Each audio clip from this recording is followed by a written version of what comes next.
کچھ لوگوں کا کانسیپٹ یہ ہوتا ہے کہ یار زکوٰۃ تو دیتے ہیں لیکن زکوٰۃ دینے سے جو نا مال کم ہو جاتا ہے. ارے مال کم نہیں ہوتا. اللہ فرماتا ہے وَمَا آتَيْتُم مِّن زَكَاةٍ، جو تم زکوٰۃ ادا کرتے ہو، اپنے مال کو دیکھتے ہو، ایک سال کے بعد تخمینہ لگاتے ہو، کیلکولیشن کرتے ہو، 2.5% نکالتے ہو، تُرِيدُونَ وَجْهَ اللَّهِ.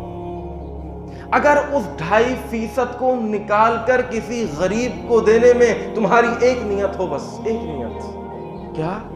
تُرِيدُونَ وَجْهَ اللَّهِ، کہ اس عمل کے بدلے میں تمہارا رب تم سے راضی ہو جائے، اس کی رضا ہو جائے، اس کی رضا مل جائے، اس کی خوشنودی مل جائے. فَأُولَٰئِكَ هُمُ الْمُضْعِفُونَ. رب فرماتا ہے میرے بندے، تو نے جو اپنے مال سے یہ زکوٰۃ نکالی ہے، اس زکوٰۃ کے نکالنے سے فَأُولَٰئِكَ هُمُ الْمُضْعِفُونَ، میں تیرے مال کے اندر اضافہ کروں گا. تو پتہ یہ چلا کہ نکالنے سے کبھی بھی کم نہیں ہوتا.